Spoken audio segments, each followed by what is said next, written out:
Welcome to the Point Loma Church podcast. My name is RO, and this is Pastor Karla, and we are on episode 17 of our study of Revelation. We're not going to tell you the origin of this study because we've said it every episode. So and if you're still with us, you've been through it. Right, you know it. You know, if you're joining us late, you got to start over because there's so much that you've missed. And so, anyway, real quick, you've referenced David Koresh and Revelation, and you went to Texas. Did you ever go?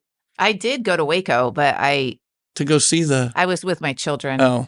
And I looked it up, and it felt like it was a little too heavy for them. So instead, we went to Magnolia Farms. Oh, well, that's probably a better choice. So Anyway, all right. Well, so I did want to go though. I was going to build that up for everybody, but anyway, all right. So sad, let's get on. We've just finished all of the judgments, and now Well, I just was to remind, remember, this is way back. I know you've heard this a million times, but if you've been with us, you know this is a letter to 7 churches, to an actual people under the Roman Empire.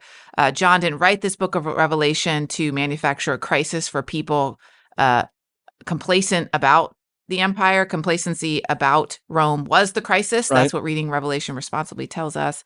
And the question these churches are asking who are under the Roman Empire is, how long? How long is God going to let us suffer like this? How long until God intervenes in our lives? And I can imagine, if you're a listener right now, to ask yourself the question, when you found yourself in places like that, asking that very question. Maybe you're in it right now. How long, God, am I going to have to be in this? And so some key things. Evil is the water that we swim in. It's not in a person. And judgment is God's way to deliver us from that evil. To divide us from that.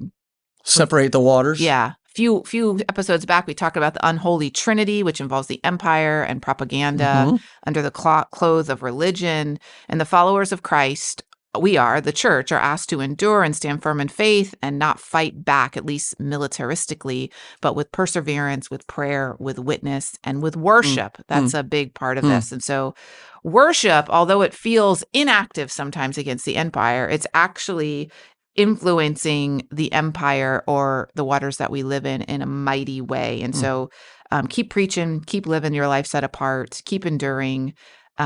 Worship helps us in many ways to endure the waiting while this question is being answered of how long. It's about orienting the truth to us, to the truth of what's really going on, not escaping us, not as an escape. So we talked about all that last week. And then we got to the bowls. Got it. Real quick, the worship service, when you think about worship, worshiping, you asked a question a couple of weeks ago about what would it feel like if you didn't have the spoken word element of it. What is that? So it feels like that's pretty crucial to a worship service, right? Or we talked about other than that, it'd be a concert. That's true. Other than spoken word doesn't have to be how we do it though. Right. I think it's more just having words of encouragement, whether that be through song or. Yeah. Okay. You know what I mean? It doesn't have to be how we have devised what the spoken word looks like preaching in that way. Because I was thinking, even in the early church, they didn't do church the way we do it. True. It was theirs was, they probably read a letter of encouragement from Paul or whatever, and so then they read it and then they discussed it. And they definitely had scriptures. Right. They definitely had scriptures, even though they weren't canonized. Right. I also feel like sometimes, well, this is a whole nother story, so maybe we don't need to get into it. But myth, which we often see as false, or you talked about fiction, mythology, right? Is actually a deeper truth. So I think there probably was a lot of conversation around the myth stories and stuff like that, and where God is. I don't know. Good question. Anyway. Okay. But in chapter 16, we saw the final judgment of God on the earth, on the empire, on evil. The main purpose of the empire, we learned from last podcast, was obstructing true worship. And so these bowls of wrath were poured out. And these bowls, once again, are not to be taken literally. They're a sequence of events, right? Not as a sequence of events, but rather meant to evoke and explore, as Michael Gorman says in his book, the meaning of divine judgment. And so the 7 bowls are poured out and got considerably worse, ending in chapter 16, or close to the end of chapter 16, in verse 17, that actually a voice came out from the temple of the throne saying, "It is done." It's done. When the 7th bowl got poured out. And so this parallels Christ on the cross, when Christ said, "It is finished." And then there's the final judgment and the day of God imagery that we saw borrowed from the Old Testament. So Fast forward, today we are getting into the next chapter, 17 and 18. Okay. We're going to try to get to 18, which take us inside, kind of like a closer look inside that seventh bowl. Okay. And this is where the battle and Christ are found. So we're not done with the judgments yet. We're not done quite yet. But remember, we have to keep remembering there are parallel stories I know. going on here. And so let us read chapter 17. Should we do the whole thing? I'll probably have you stop, but go ahead and start. The great whore. The great whore and the beast. Then one of the 7 angels who had the 7 bowls came and said to me, "Come, I will show you the judgment of the great whore who is seated on many waters, with whom the kings of the earth have committed fornication, and with the wine of those whose fornication the inhabitants of the earth have become drunk." So he carried me away in the spirit into a wilderness, and I saw a woman sitting on a scarlet beast that was full of blasphemous names, and it had 7 heads and 10 horns. The woman was clothed in purple and scarlet and adorned with gold and jewels and pearls, holding in her hand a golden cup full of abominations and the impurities of her fornication.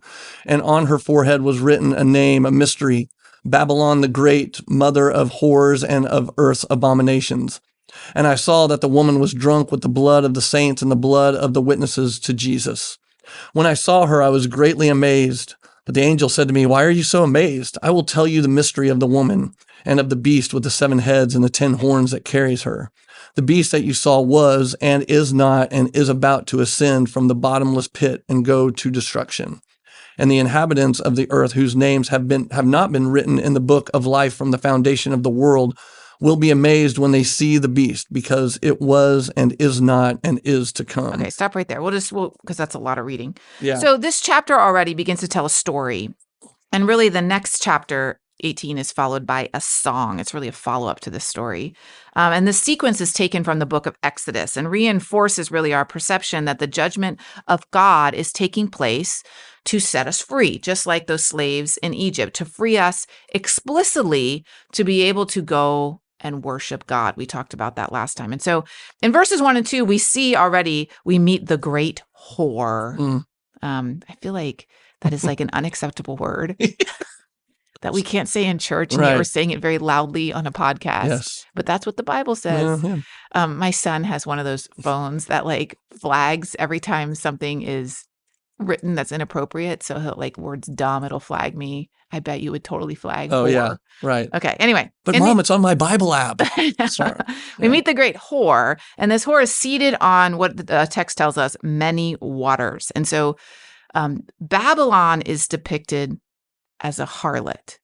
I guess tell again who the story of Babylon. You said it a couple podcasts ago, but what's the story of Babylon and the Babylonian Empire? When they built the tower, that Babel? That was Babel, but then fast forward to the Babylon that turned into the Babylonian Empire. Oh, that was like Nebuchadnezzar and Daniel, all that stuff. And so the big thing is they came in and like dispersed all the Jews all over the land. The Jews were no longer in their home city. Yes. That was a center where God was the central, central worship, the Ark of the Covenant. And so they were dispersed and they were kind of displaced and they were in exile. That was kind of the big word. So the Babylonian Empire came in and they wreaked havoc. Right. On God's people. And so the many waters here come, the 7 Babylonian and Babel. Sorry. Yeah. Sorry. Come, I will show you the judgment of the great whore. This is verse 1, who's seated on many waters, with whom the kings of the earth have committed fornication. So these many waters suggest a parallel between Babylon, which sat on the river Euphrates, and Rome, with its vast network of irrigation canals. They're both on many waters surrounding the Mediterranean Sea. And so Babylon and Rome are one in the same. And so this is clearly an exaggeration, this whore, meant to shock. And so the official cult of Rome, you have to understand, promoted Imperial Rome's propaganda through the goddess Roma. That's where we get Rome from. And if you've ever seen pictures of her, she's frequently shown in military uniform, complete with a helmet and weapons, Pax Romana, in Roman art and coins. And she's frequently shown with a mural crown, a cornucopia, which you know what that is. We connect that with Thanksgiving, a giver. Okay. Signifying security, tranquility, and wealth. So it's a beautiful picture. Roma is depicted beautifully. To see her as a whore then, because that's what this is, would be utterly shocking. Yeah. Insulting. This is not the Roma we know. Right. So why a whore? Why a whore? What does a harlot do? Like what? I think we have to understand the image itself. Why this language? Like in your mind, what does a harlot do? Sex for money. I mean, like I just kind of think sex for pleasure. That's where you kind of go. I also had a lot of like Hosea images, Totally. When I was reading this, I'm just thinking Hosea, and I'm like, oh, that was the people of God were that. They were called, yes, they were called a harlot. Yeah. So what a whore, if you really think about the business of prostitution, if that's what you want to call it, a prostitute seduces. That's their job because they want to make money, right? So they go out of their way to seduce. They look pretty on the outside, right? But there's no commitment, right? There's nothing, right? There's no depth. It's not a real relationship, right? But it's a relationship that leaves you feeling probably utterly devastated if you were expecting a real relationship. Right. A whore uses you and you use her. Mm-hmm. It goes both ways. It's about transaction, money for pleasure. Yep. And so there's no commitment there. There's no love there. Worship of a whore becomes about then our needs. Right. If you put it that way, it becomes about self-satisfaction. Right. And so it's going back to the anti-Christ, like anti-relationship, anti-Christ, right? I mean, we were designed for relationships. Correct. So it's just it's the dead opposite. It's the dead opposite. And so why then is sleeping with a prostitute or a whore or a harlot, however you want to say, easier than marriage? Why is it easier? Yeah. Why is it easier? Because you don't have to wake up and deal with that person anymore. I mean, it's just kind of like, okay, I got my pleasure, and now we're done. I don't have to worry about whether whether you get up and you leave the bathroom dirty or you leave the kitchen dishes or unclean and I have to do them or whatever it might be. I don't have to care about you at all. I don't have to care about you at all. And so it's what's this? There's an easy religion sort of being depicted here, right? And so we're going to see the bride in a couple more chapters, which is in stark contrast to the whore. But Babylon and Rome are being depicted here as a whore, as a harlot. And so in reading Revelation responsibly, he does a great job, I think, of going through some of the things that this image represents. I'm just actually going to pull out the book because it's actually easier for me to just pull it from here. First of all, he says this is depicting easy religion. The second thing he says is that Babylon or Rome or the empire, because we can also see this as the empire in general, is grand, it's large, it's self-promoting her own grandeur. And so how do we see that? Verses 3 through 5. Let's see how how Rome is, or the empire is depicting their. So he carried me away in the spirit into a wilderness, and I saw a woman sitting on a scarlet beast that was full of blasphemous names, and it had 7 heads and 10 horns. The woman was clothed in purple and scarlet and adorned with gold and jewels and pearls, holding in her hand a golden cup full of abominations and the impurities of her fornication. And on her forehead was written a name, a mystery, Babylon the Great, mother of whores and the earth's abominations. Right. And so so how do you see that? How do you see this large self-promotion, her own grandeur? What images? Like, just jewels and the color, like very colorful, purple and scarlet, adorned with gold and jewels and pearls, the golden cup. I mean, there's just it just seems like wealth and beauty and just living the best life ever. But it's gross. Right. It's like gross. Right. Like this is not the prostitute hovering in the corner getting beaten. This is not what we think of when this is someone that's in control of their own self and they are aware of their seduction. And they're living it up. And so, and then we see the next thing that reading Revelation possibly says is that we see wealth being built on the backs of abomination and impurities of fornication. So I guess, what does that mean? Let me say it again. We see wealth being built on the backs of abomination and impurities of fornication. What that means is we see here in this image that the wealth of the empire is built on the oppression of people. Right. That there's misuse and abuse of power. And where do you see that in our world? Like it says right here in verse 6, and I saw that the woman was drunk with the blood of the saints and the blood of the witnesses of Jesus. Babylon the Great in verse 5, mother of whores and of earth's abominations. Where do we see that in our world? Well, you don't name names, but you always hear about like human trafficking. You always hear about like our stuff that we get, made in certain countries. I won't name any of them, but made in certain countries. You always like, okay, how did that come to be? I'm curious who made that and what kind of situation that they were in. And so I know that some countries have built great economic power based on the oppression of workers and exporting to wealthy countries as well. 100%. So, like I always see those pictures. Is it the Ganges River in India that's like super duper polluted? Yeah. But it's also the center of their worship. Yeah. And it's disgusting because of our clothing industry. Yeah. That we as long as it's over there and we can't see it, our wealth and our like really disgust, the picture of the whore is built on the backs of someone else being abused, really oppressed. The other, go ahead.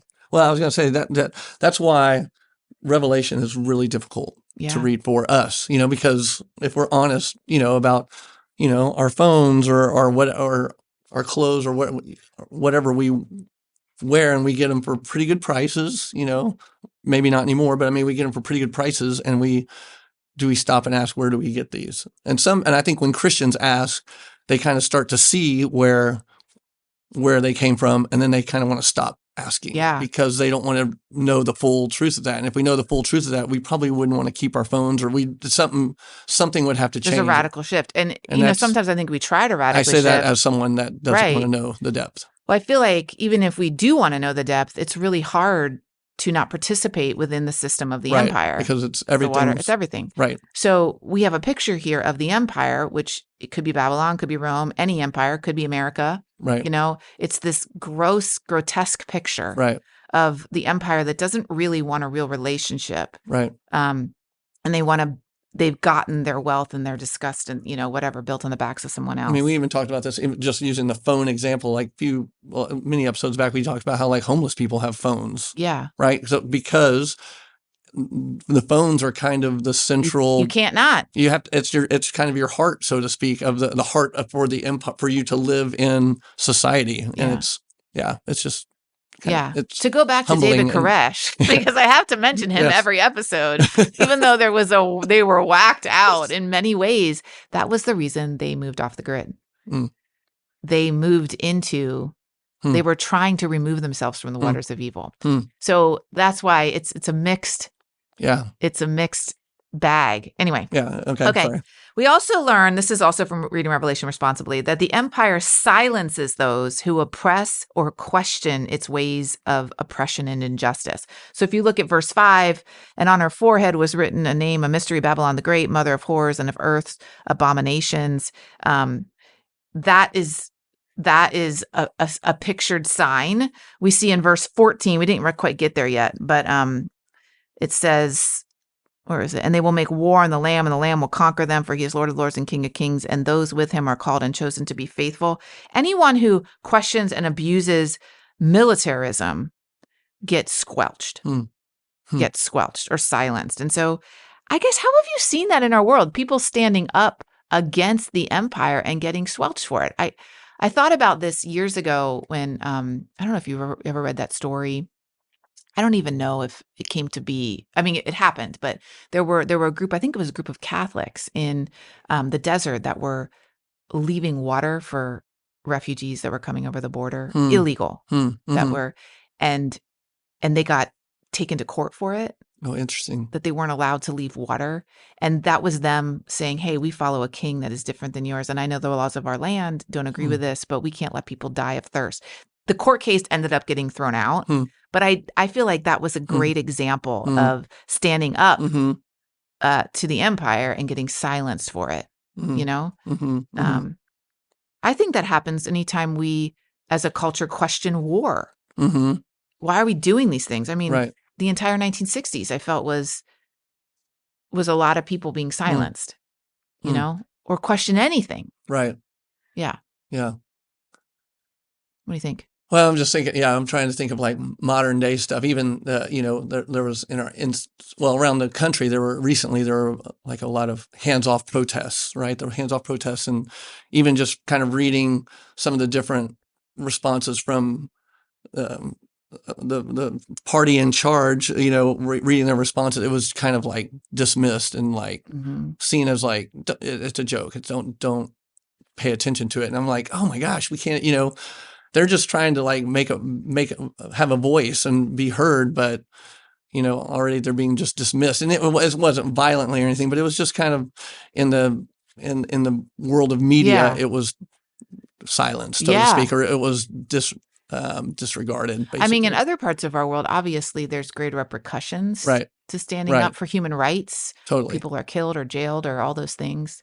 I just even in Russia, what was it? Navalny? I can't remember, but 60 Minutes did this whole podcast on this guy who was basically trying to run against Putin, and Putin just he murdered him. Yeah, but it wasn't proved. But when you're looking at all the evidence, you're like, that was that he was a threat to Putin and his power, and so. So it's everywhere. Yeah, we see it everywhere. So part of this picture of this whore and this harlot is there's a silencing of anybody that speaks against the empire. And then two more, Reading Revelation Responsibly talks about how the empire continues to grow. So in verse 13 in here, it says, we didn't get that far either, but these are united in yielding their power and authority to the beast. And so the empire continues to grow. And even though it grows and it might fall, it continues to manifest in new and different ways. That's what it's showing us in this image. Because of allegiance and conquering. And that's because people are afraid of death. The empire has its power because we are afraid of death. Right. Which is why Christ is central to our story.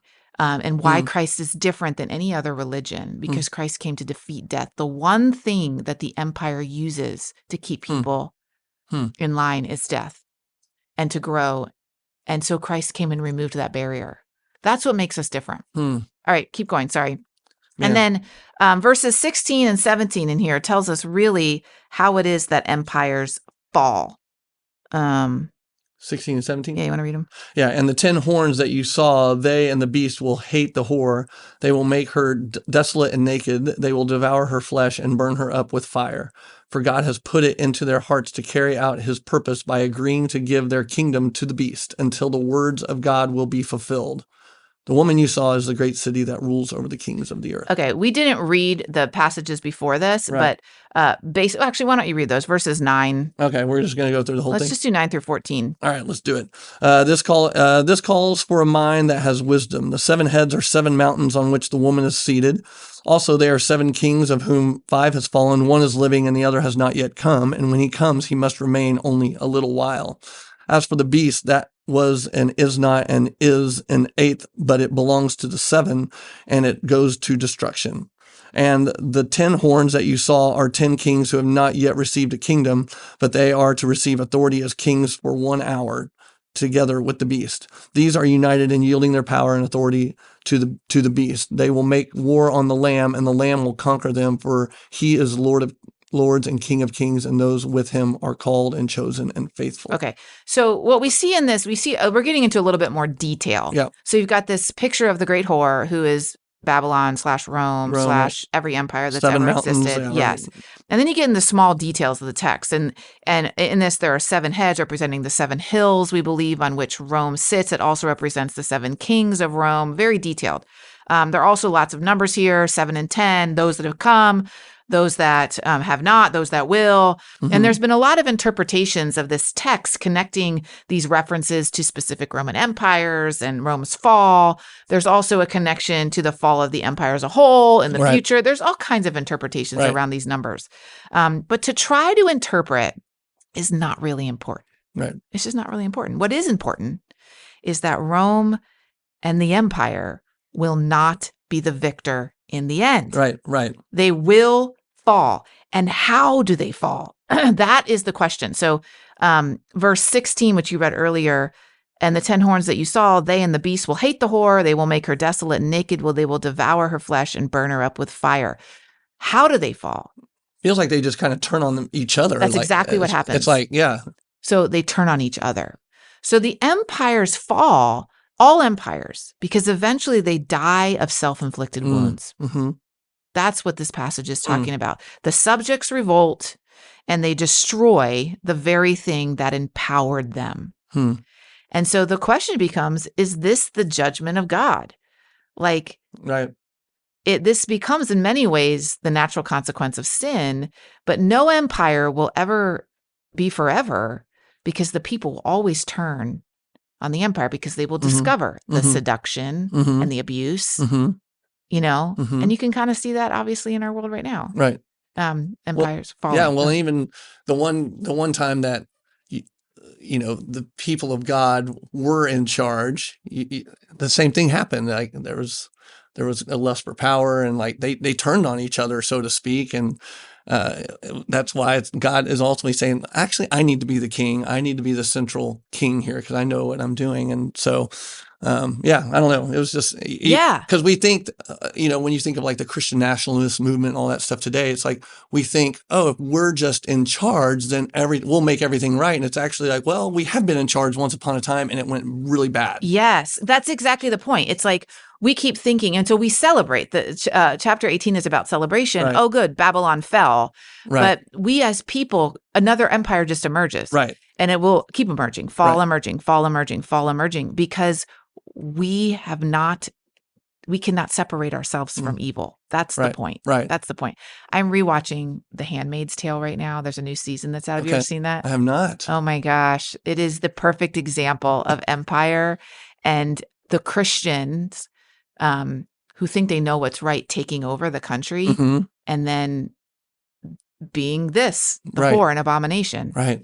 And they're now starting in this new, sorry if this is a spoiler alert for anybody that's watches that show, but in the new season, there's a new Bethlehem emerges. It's like a new empire we're going to do it right this time. And it's like, we're not getting this. Right. We're not getting this. Right. Okay. Yeah. So, that's why the whole thing with like politics today is so disturbing, because it's just, as a Christian, we kind of are like, it shouldn't matter some people spend so much time and energy making sure Christians are in certain places of power, but it's like, it shouldn't matter. It doesn't. Well, we just have to do our best. I mean, still do good. Right. We don't want to just let it. Right. Follow God's lead. Yeah. But ultimately, the empire will fall. Right. It is meant to fall. I know. And that's why there's such a tension within me as I look. I'm just like, oh. Yeah. It's like I want us to make good choices as a country, obviously. Yeah. But to have someone labeled a Christian in that position, I'm like, well, you know, just because it's labeled Christian doesn't mean it's following the ways of Christ, unfortunately. Well, I think, and this is part of this. I don't know if we're good. What time are we at? I don't even know. I forgot to start the timer. Shoot. Well, I think, what time are we? Okay. We're good? Yeah. Okay. Oh, okay. So we should probably wrap this one up. I was going to go into chapter 18, but we'll do that next week. But what's that voice in the back? Oh, that was our producer. But just to go with the idea that sometimes we are called to action, right? But our greatest action is worship of God. And because through worship, we learn to listen. And when we learn to listen, we learn to follow God's ways. When we take action of our own, how we think the world should look, then in actuality, we are removing the center from God to ourselves. And that also is what makes the empire fall. Right. Which is not a bad thing for the empire to fall, but we think we're doing good, and when in actuality, we are causing the destruction so that a new one can arise. And sometimes the one that follows the one that's current is worse. Right. And that's what we notice through the consequences of sin. Okay. So next week we'll get into 18, maybe 19. Okay. So there it is. Sorry, we went over. We're getting the note from the voice in our head. You're done. All right. So thanks for joining us. As you know, if you're on YouTube, make sure you like and subscribe. If you haven't already, I don't know why you wouldn't have. But if you're on our any of the podcast platforms, you know, make sure if you want, you can rate and review and comment, all that good stuff. So we'll see you next week for chapter 18. See ya.